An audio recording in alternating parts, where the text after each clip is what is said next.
Former President Trump is the first president to face an impeachment trial after leaving office. It's also another first for a president. He's accused of inciting an insurrection. But given the history of the United States, with episodes like the Civil War, we wanted to verify, is President Trump the first person to be impeached for insurrection?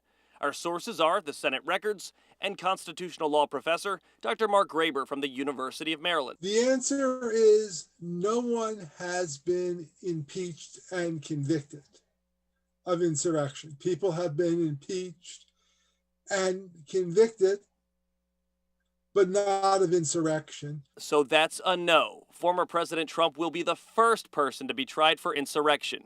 I know what you're thinking, but what about those senators and congressmen who joined the Confederacy before and during the Civil War? Impeachment is something that's done for members of the executive and judicial branch.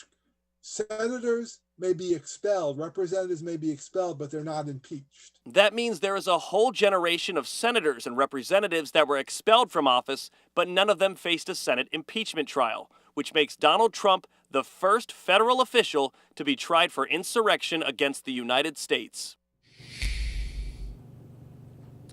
Should the former president be convicted? One of the questions we had was, could this be appealed to the Supreme Court?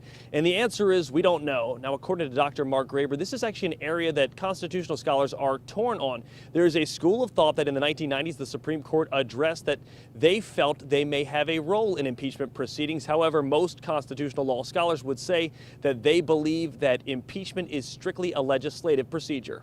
With your Verify on Capitol Hill, I'm Matt Gregory. Back to you.